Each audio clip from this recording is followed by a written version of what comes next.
Well, all right. Are we, shall we get going or do you want to wait another Uh, minute? yeah, one more minute, and then we'll start right at 8:05, whatever time you see when the five comes. I'll put on myself on mute.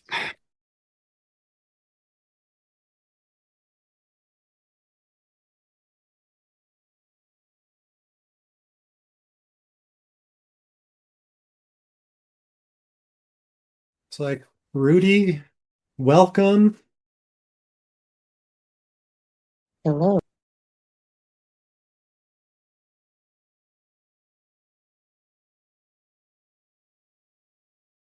I was trying to find some jokes about intimacy online, but they all sort of trended towards the salty side, and I thought I better not begin us with anything too off color.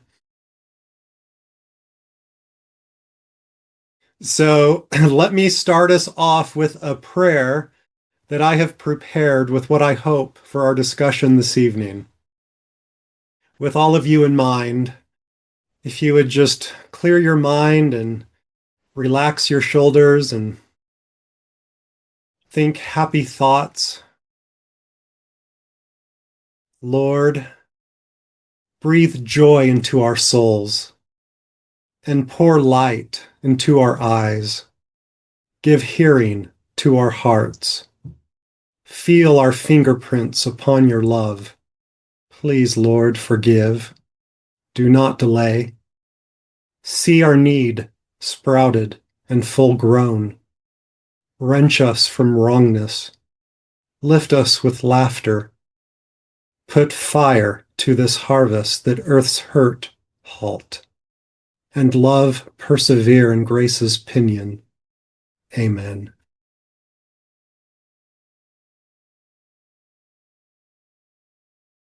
Take a deep breath. Are you just feeling good? Do you feel lighter? There is a heaviness that seems to have descended upon us all. There is nothing I wish but to lift that mantle of heaviness and replace it with the mantle of light, a mantle that will just edify us as we walk together tonight. As we talk about something perhaps a little more practical than we have looked at recently, as we have studied some very high metaphysical concepts. And so I thought, after last week's discussion, where Doug taught about the significant self and mentioned what it means to be vulnerable, I know that Russell and I were both keenly interested in what does vulnerability look like? How can we carry that in a healthy manner? And so this week I have pondered in my heart, and I have a few ideas, and I am looking forward to a discussion where you can share um, your experiences of intimacy as well. Let me share my screen.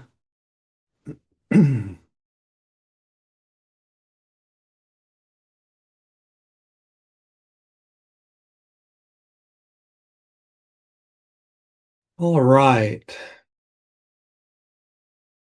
The art of intimacy. I like big bold titles. Not that I'm going to deliver, but it gives me something to reach for. And so I start with um, first, you have to understand I do not approach this topic as an expert in any way. Do not look to me for any kind of wisdom, because what I do is I approach this, as all things, with just a childlike curiosity. And so I approach this humbly, understanding my want and my lack.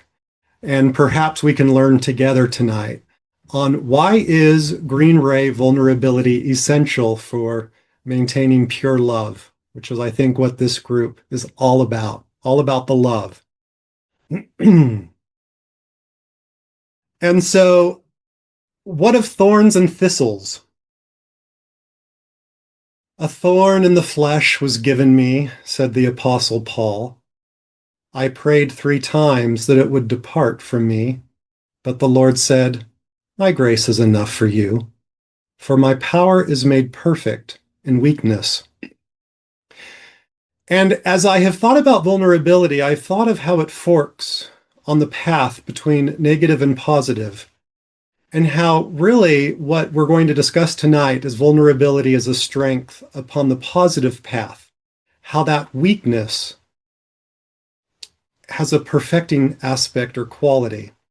Because on the negative path, as we go through this evening, be mindful that everything I say is incorrect for anyone who is service to self, who wishes to polarize negatively. And so don't take my comments as judgmental towards those who have a different life plan than those of us, I think, who are building forth towards fourth density positive, or what Jesus described as the kingdom of heaven. But I thought, wouldn't it be interesting why, our skin is so soft? We bleed so easily. We are creatures that arise naked, and we go through life emotionally vulnerable. And of course, as a history major, the myth of Achilles is what came to mind first. Are you able to see this statue of Achilles on your screen? So, so just to refresh any of you who didn't take Greek history, Achilles was the son of a sea nymph named Thetis and a mortal king, Peleus. And Thetis, knowing that her son was mortal, tried to burn away and wash away his human vulnerability. And the way that she went about it, I find interesting and symbolic. She took her son to the river Styx, whose waters conferred invulnerability, and she held him by his foot, and her fingers dangling him by his heel, she dipped her boy into the waters, and so that he was entirely submerged in the river Styx, except for the small patch of skin where her fingers gripped him. And that part on his heel was never touched by the water and remained his sole weakness. Well, since he was essentially invulnerable, he became the greatest and mightiest warrior. And in the Battle of Troy, everywhere he went, nothing could touch him or harm him, seemingly until in the end, the arrow of Paris, guided by Apollo, found the one unprotected spot on his heel. Now, if you're like me, you're very curious about, well, why the heel? What is so symbolic about a heel, of all places, on the body? Seems like the least of all, the bottom, the most humble part of our anatomy. I don't know about you, but my heel is crusty and hard and calloused. And I want it to be that way because if I'm walking barefoot out on the gravel or upon some glass, I want it to protect me. And so we walk through life, and the same can be said of our heart. Our heart that becomes hard, like a heel, crusty and calloused. And so this heel as a metaphor, I think, is so interesting because Achilles' weakness, I don't think, was a mistake. I think it was not a misfortune, for it is through our weakness that we discover ourself, our true self, our significant self. That heel is where we face our shadow. Everything that Achilles refused to know about his own finitude lived in that heel. But that shadow does not stay quiet. It eventually comes for all of us. But this heel, I like the image because it represents our humanity, our embodiment. It's where we stand, our groundedness. I think it's beautifully shows our humanity is not a weakness, but the gift we've become, the gift we've been given in our journey of becoming. And so let me then open it up with this thought. Our ego wants to feel invulnerable. It wants to feel secure and safe. That's why we attract things like money and security and popularity or anything that creates that security. Our ego then needs to be healed. But Healed, not Heeled, because it's through the hole that we find wholeness. When have you felt Paris's arrow? When was a time that you were humbled and experienced transformation?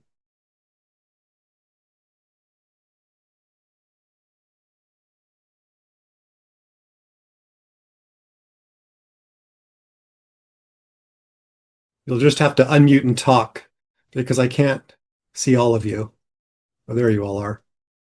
I'll share. This is Doug. Oh, I'm going through it right now. I'm a counselor of some success, 26 years, and with my own children, but particularly my daughter, who has some anxiety and OCD stuff, which I also have struggled with. It's like, I mean, my wife will give me little pointers to help her, which are exactly the same kinds of words that I would tell somebody else. So instead of beating myself up for being like Swiss cheese, holy holes all the way down through and solid in somewhere, some places, I'm just giving myself grace, but it's humbling. And my Achilles heel there, my weakness is also helping me to remember to know that partnership is so important. And yeah, a lot of things there. Anyone else? I'm going through a lot of vulnerability right now. That's why I think we mentioned that last week, where, yeah, I'm having to feel vulnerable about relocating, looking for work in different places than where I've worked for the past 40 years, and just a whole lot. And it's not comfortable. It's really feeling vulnerable is, I realize I've tried to avoid it for so very long. So I kind of see the value in it at some moments right now, but it's a state that I realize I've just really spent most of my adult life trying to avoid.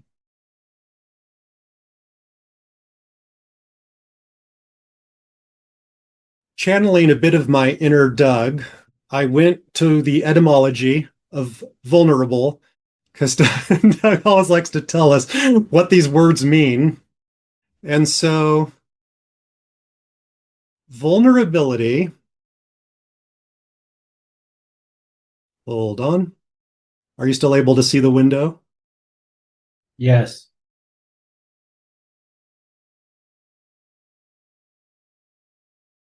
Is Latin from vulnus, and vulnus is the wound. But it has this sense that it's more than just a wound. It's the capacity to be wounded. And so I think that's so interesting because does the creator themselves have vulnerability? Are they woundable? And is woundability a good thing? Is it a gift? Because there is this medieval Christian doctrine of God's impassibility. If any of you understand the theology of impassibility, it means that God doesn't experience suffering. He cannot be affected or impacted or acted upon by what we do. But wouldn't that be awful?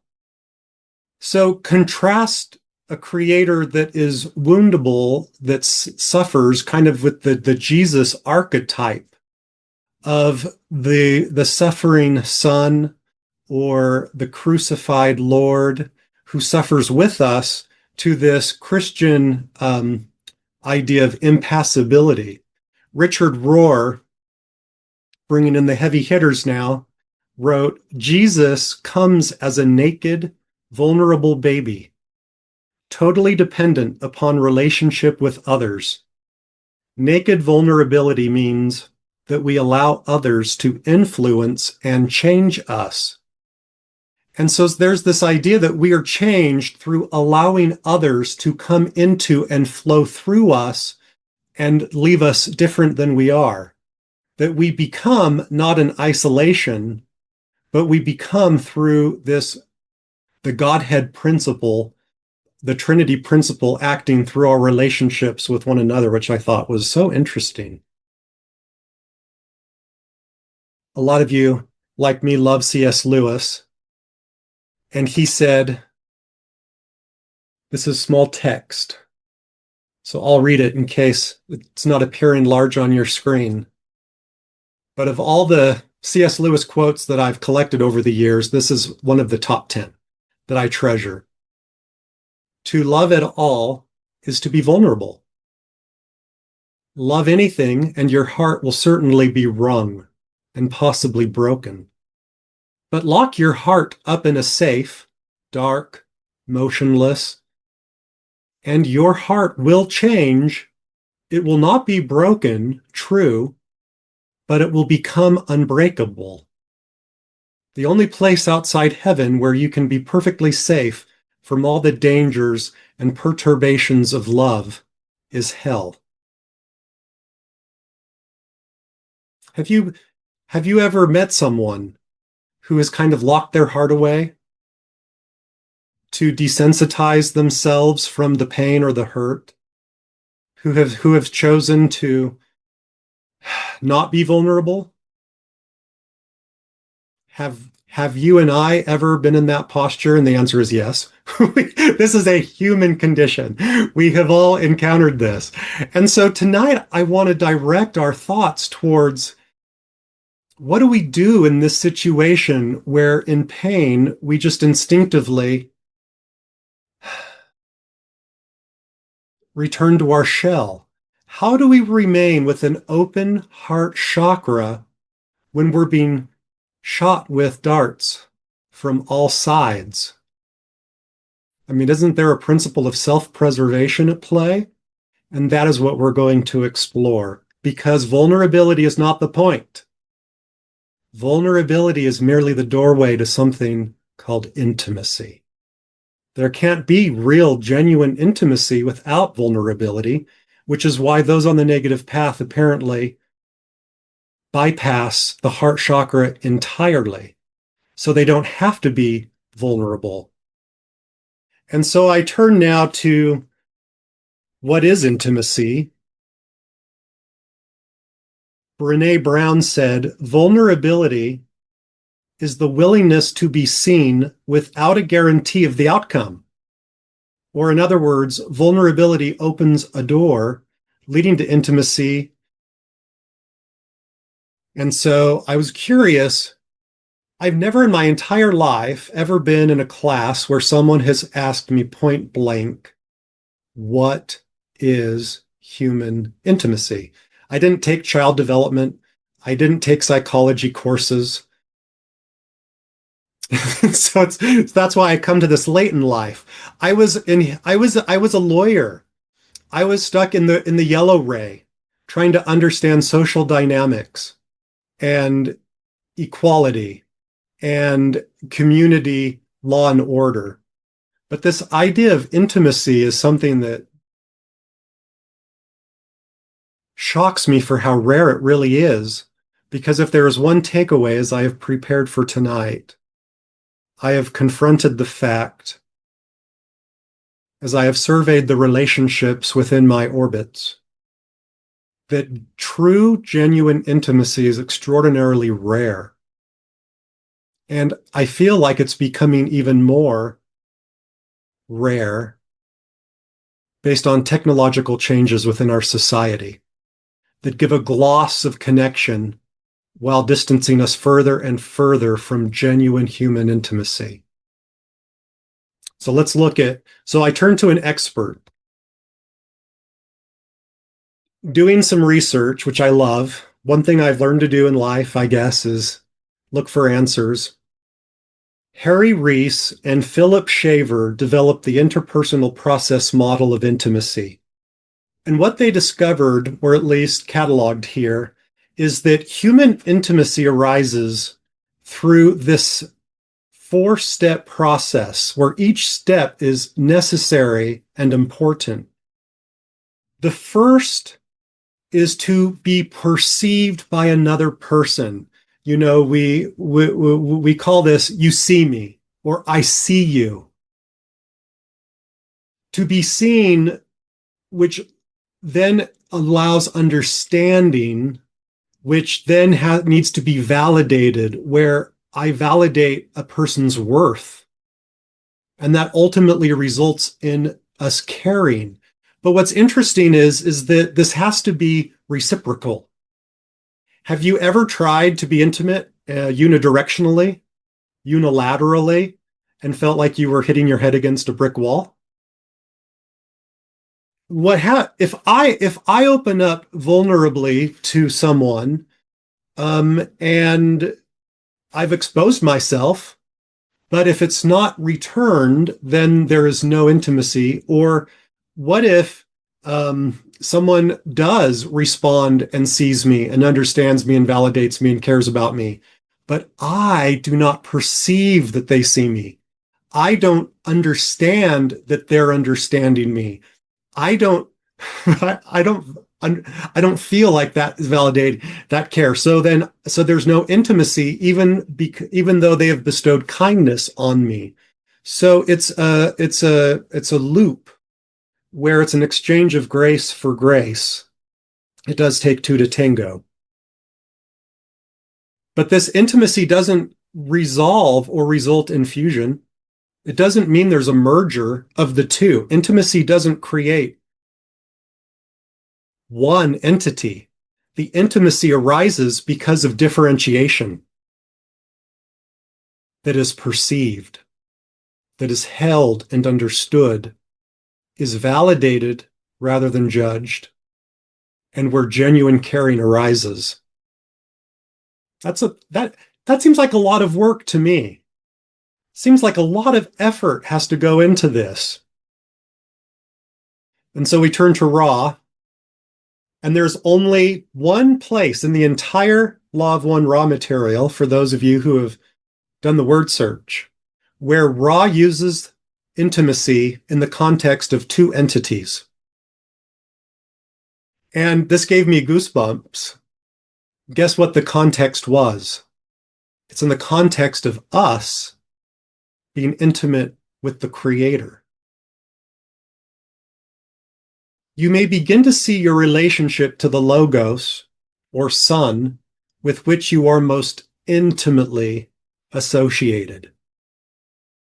You see, think now of this in terms of us and God. We are perceived. We are understood. We are completely validated and utterly cared for. But the issue is, it has to be reciprocated. Do we perceive that we are perceived? Do we understand that we are understood? This, Ross says, is not the relationship of parent to child, but of creator, that is Logos, to creator. Meaning us, the mind-body-spirit complex as Logos. When this realization occurs, you may then widen the field of eyeshot, if you will, infinitely recognizing parts of the Logos throughout the one infinite creation and feeling with the roots of mind and forming the intuition the parents aiding their planets in evolution in reaches vast and unknown in the creation. For this process, it's almost like the process of intimacy arising and unfolding and redoubling occurs many, many times in the evolution of the creation as a whole.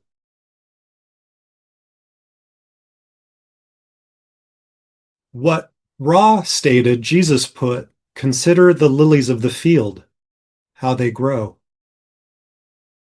They toil not, neither do they spin. And yet I say unto you that Solomon in all of his glory was not arrayed like one of these.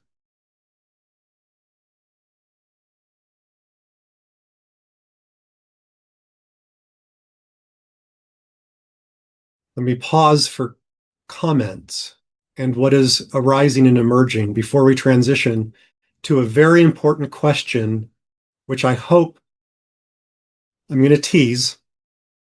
Can intimacy scale? What does intimacy look like upon a community level and on a grander stage? All right, now let's walk back. What are you I'd What are like you to. thinking? Oh, Yes, so go ahead. sorry, I can't see anybody. I want to offer one thing is I love how you brought the Ra's words in from 65. It's one of my favorite quotes in the entire material because Ra's really laying out uh, that we are the creator, having a relationship with the creator against orders of magnitude. In other words, the solar logos and us as solar, a sub logoi, being not, as it were, begotten from the logos, but one in equality. And when you say, do we understand that we're understood? I was well said. I'd also like to add just to that is, do we also perceive the logos as a persona? A, in a sense, a being who is trying to learn, and it is learning it most efficiently and avant-gardely through us. Do we care for the logos as a being trying to learn too? Anyways, I just wanted to add that. Love it so far. Thank you. Tim, to make it kind of personal, I could share. I think one time I shared about an intimate experience I had, like with Mother Mary, where I felt like I had been born, and in that very vulnerable state, there was this looking into my eyes, and that was this being seen, known, understood, and affirmed, and that to me, when Ross says within talks about the eye shot there, I think when we can look in each other's eyes, and when we ourselves have been vulnerable and continually finding more and more places inside of us that need to open up to vulnerability, maybe where we have hardened certain parts of ourselves, and we carry that into a relationship, and we look at someone and we see and know them, it is transforming. And for them to receive it, or for me to receive it, it seems to be in those moments when maybe our Achilles heel has been hit, and something's brought us down to vulnerability. And I've also found in relationships that when people know they can be vulnerable with you, they start letting down and open up in all sorts of ways, because it may be one of the first times in their life it's been safe to do it, to revisit the place of the wound that happened and has had to be protected, because the very thing that caused the wound has not been maybe absent in enough other relationships.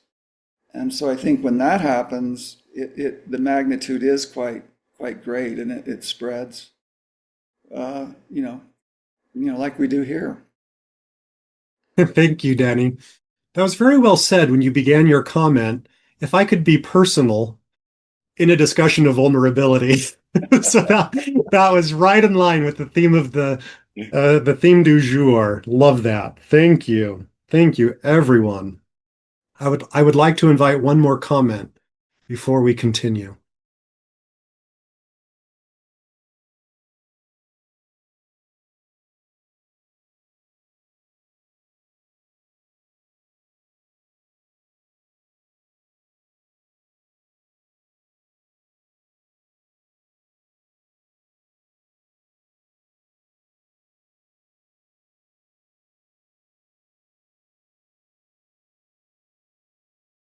Is there one of you who is thinking of a person with whom it's difficult to be vulnerable because they have hurt you? And it's someone between which we have placed a wall that is keeping us from fully expressing unconditional love to them because of that personal history with them. There could be a coworker. I've been wrestling with a workplace drama that's been very difficult for me. It could be someone in your church group. I've been struggling with a church leader in my neck of the woods who has treated me, I think, poorly. It could be a neighbor. I have been struggling. Pretty much whichever way I turn, I see the fences that I have erected. And it's okay to have fences as long as we maintain gates that we freely open, I think, when appropriate. Has that sparked a thought for any of you, thinking about others?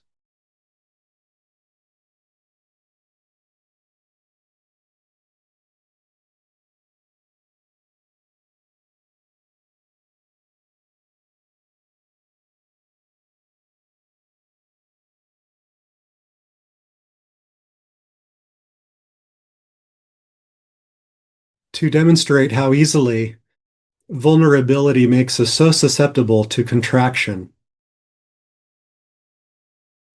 This afternoon, I was in a lunch meeting and my wife called me. Doug can edit this part out of the recording. I wasn't able to answer the phone because I was in a meeting. And the afternoon got away from me, and I had just a dozen things pulling me in many directions. And on my way home in the car, on my long commute, I called her and went to voicemail. So I just thought, we'll talk when I get home. And when I got home, she was preparing dinner. It was delicious, for the record.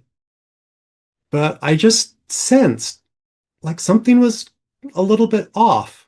And throughout the meal, I could just sense what is it? And it came out that it's because I didn't call her back. And she presupposed that maybe I was upset about something or there was something amiss, and so I didn't want to talk. And so all afternoon, she has been carrying that misapprehension. Meanwhile, I was just like going through my day at work. Meanwhile, now we have a strained dinner where now new conflict can arise because of that misunderstanding. And there are a million ways that little things can just ripple and become bigger and bigger things. Just not returning a phone call shows how sensitive we are.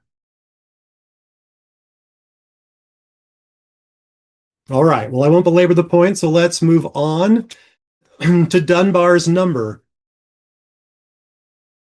Are any of you familiar with Dunbar's number and would like to tell us what it is? No worries. So there is this fellow, Robin Dunbar, researching cognitive limits of social bonding. Again, not my field of expertise, but there's some common sense here. We are finite creatures in terms of the time that we can devote to others. There's only 24 hours in a day. We also have a finite amount of emotional fortitude and resilience in which we are able to offer ourselves to others without completely depleting ourselves.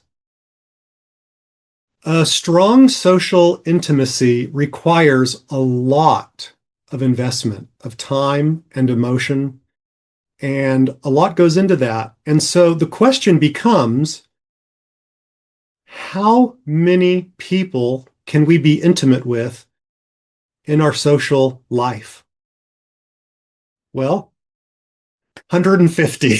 If you were wondering, he did the math and just calculated based on whatever things that he used that our cognitive limit to sustain meaningful ongoing relationships with friends and family, colleagues, are nested in layers that are really about five, an inner circle of about five people. And then it enlarges to a circle of 15 to 50, and at the outer limits, about 150. Beyond that, it kind of stretches intimacy to 500 and then 1500, but each layer, as you go out, like layers of an onion, becomes less and less intimate. Well, a lot of people have questioned this and have wondered, even though true intimacy requires time and co-presence, our attention, I don't want to think that my heart can only stretch to embrace 150 people. I want to love the world. One of my favorite philosophers was Erich Fromm, who said, true love does not say to another, I love you more than the whole world. True love says to another, I love the whole world through you. And I thought that change in perspective just really speaks to me. But I think what this is saying is we can't mass produce intimacy. There is no Henry Ford mass production mechanism of the conveyor belt that we can assemble cookie cutter part intimacy, because intimacy is uniquely crafted, handcrafted in each relationship. It is grown and refined. And so what's the solution here? Well, it's fractals. It's families. And what they have shown is that while think of, for example, in communities that have really looked at this, you've got your church small group.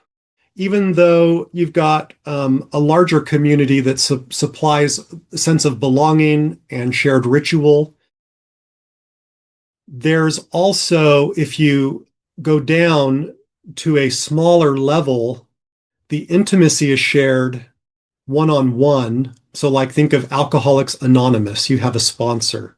Even though you belong to the larger organization and are part of its like larger body and mission, the intimacy is really between who's next to you in the seat on Tuesday night, supporting you.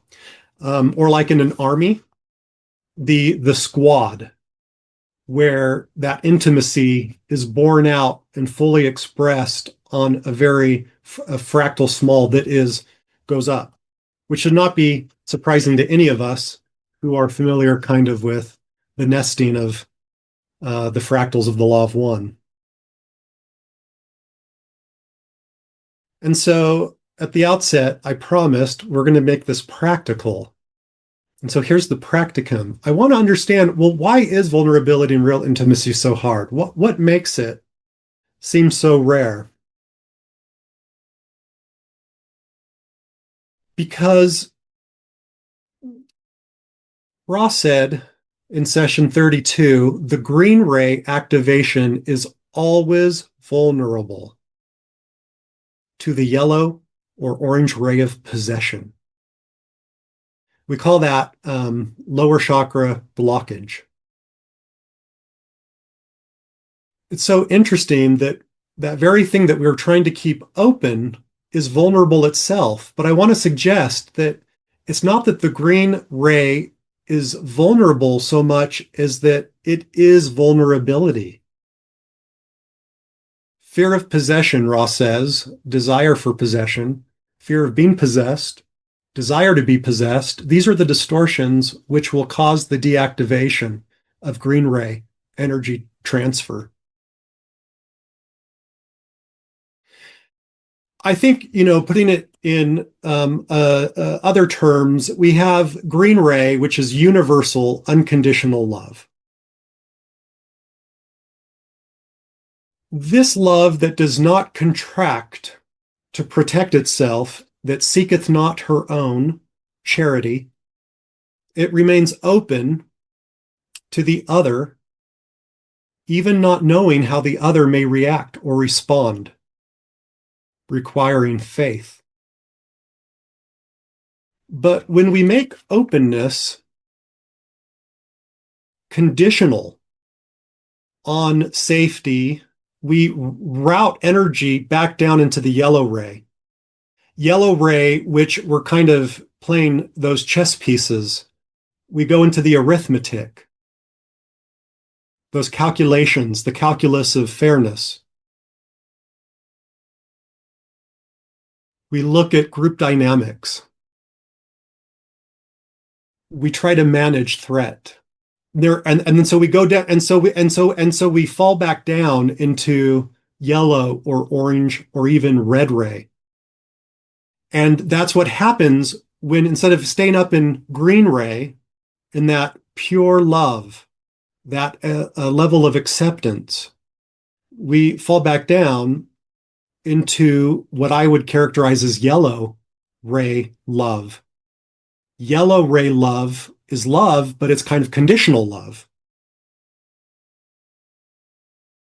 And so I want to make clear, because I've really wrestled with where is wisdom in this, because vulnerability is not the absence of boundaries.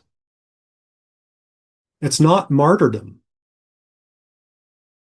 But there appears to be this sweet spot in green ray where we maintain that level of love itself, even while declining, because we have self-respect, to be harmed.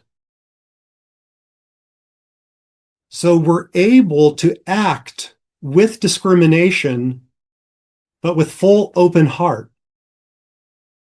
We refuse to close the heart even when we're threatened. And so that's the balance. That's the razor's edge of being able to face cultural, religious, historical threats with an open heart, when our every instinct is to close and contract and to armor. So how do we do that?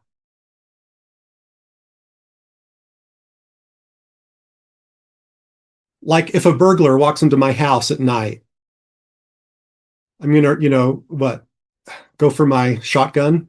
I mean, maybe, sure. And I go down to the kitchen where he's, stealing my microwave, and I cock the shotgun. Well, there is this instinctive fear that I might feel that my home has been invaded, my space has been threatened. But how can I look at that burglar from a place of love, even while protecting myself and my family? It's really a shift in perspective, where we maintain an open heart. And so Jesus put it this way: there were 8 beatitudes, which I think the correspondence with the 8 densities is so remarkable. Blessed are the poor in spirit. Theirs is the kingdom. Blessed are they that mourn. They will be comforted. Blessed are the meek. So in each one of these, I think, describes an aspect of green ray activation where our heart is remaining open. We're still poor in spirit. We're still meek. We're still mourning. We're still hungering, but we can still show mercy. Even from that vantage point, we can still be peacemakers. It's like Jesus was showing us in his resurrected body. that still bearing those wounds, that glorification does not mean the absence of vulnerability. It's being vulnerable and loving, and yet somehow, I don't know, still being one with love in all of that. How do you do that? When you're at your very best, when you're just channeling that green ray, what technique or tip or trick, what is the means or mechanism that you can share with us tonight that helps you stay in love when you just want to turn around? Michael? Well, it sounds like surrender to me. And having been through recovery programs, I think it's one of the top 5 aspects of a healthy recovery. And the surrender is really a surrender to any outcome, any potential outcome. So to be vulnerable, you can't control how somebody is going to receive your openness or what you have to offer. You can't control whether someone is going to accept your love. So you have to just surrender the expectation.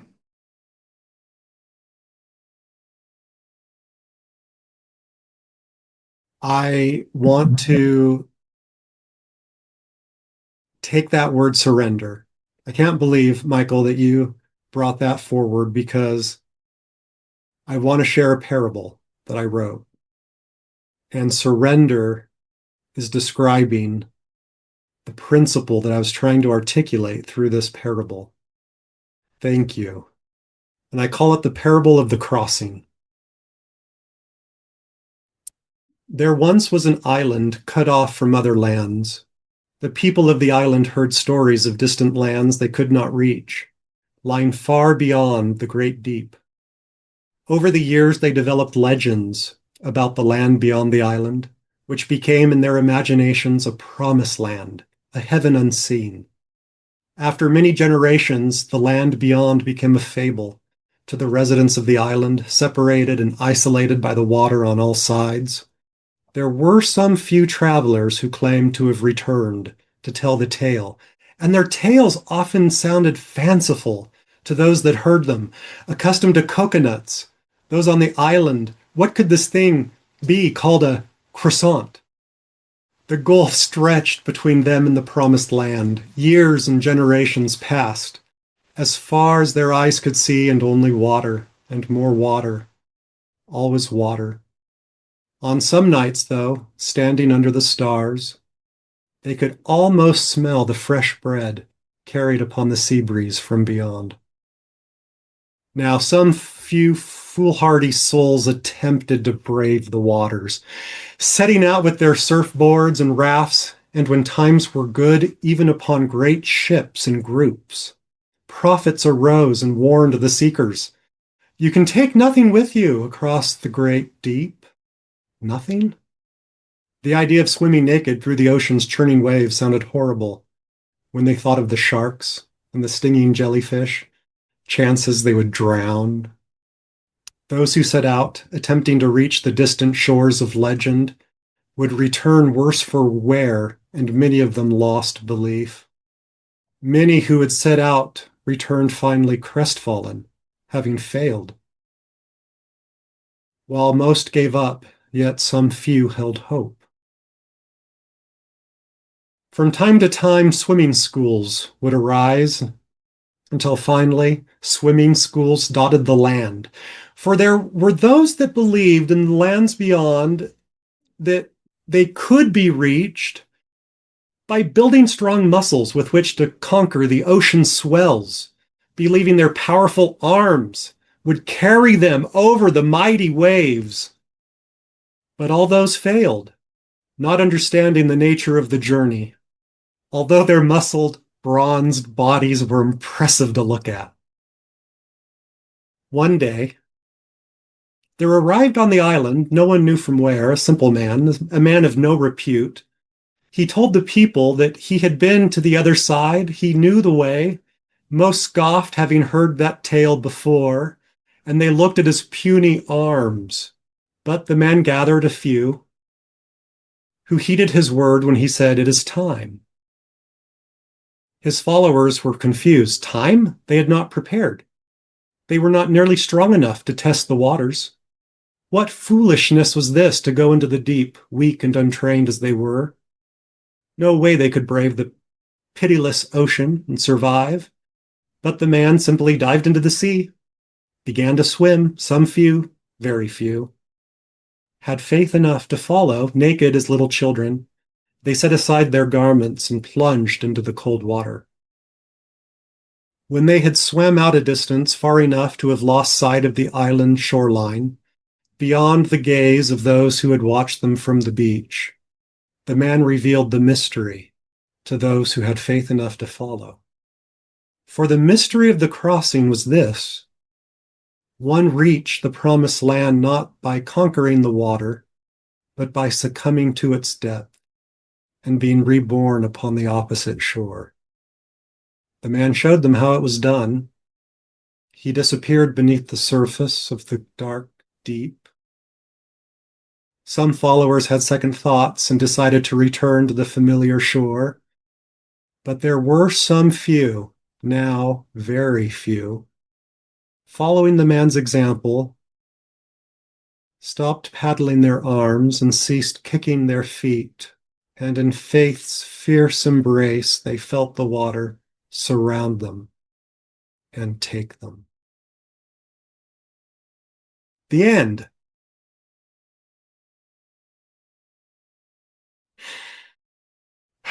That is not a parable of martyrdom or of it's a parable of surrender, in whatever that might look like in your life and in my life. And it might look different for each one of us based on the path that we've set upon. But I think what is universal is the surrender aspect principle. Michael, did you have? No, and also letting go. I mean, David Hawkins wrote a really great book about letting go, and it really read it a couple times. So I want to conclude my presentation tonight asking you